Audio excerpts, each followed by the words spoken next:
Do not be afraid, Jesus says to St. Paul in the first reading. Go on speaking, do not be silent, for I am with you. He says this to us too, so we can be prophets to the Gentiles of our own age. He calls us to prophesy in the tradition of the great Hebrew prophets, like Isaiah, in the following quotation. The prophet speaks about Jerusalem as we might speak about Washington.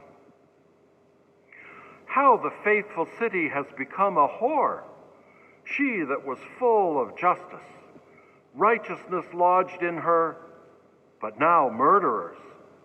Your silver has become dross, your wine is mixed with water, your princes are rebels and companions of thieves. Everyone loves a bribe and runs after gifts.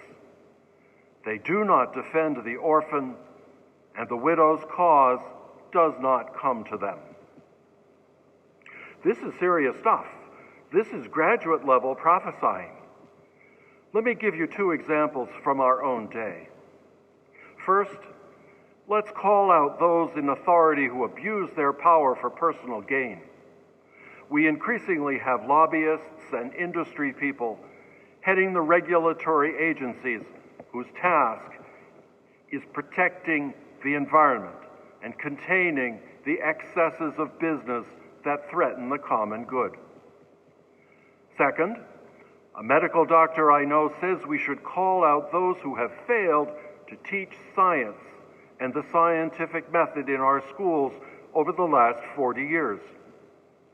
This failure has given us adults of the present age who do not understand the explanatory power of science. There are many more examples. God called Moses from the burning bush, and Moses' discipleship freed God's own people. God calls you and me, with all of our education, our experience, our accomplishments, to free God's people. Do not be afraid, Jesus says to St. Paul. Go on speaking, and do not be silent, for I am with you. Amen, amen, Jesus adds in the gospel, I say to you, you will weep and mourn while the world rejoices. But your grief will become joy, and no one will take away your grief. The pandemic has confined us to our quarters, even as we weep and mourn at the injustice perpetrated against our people and our institutions.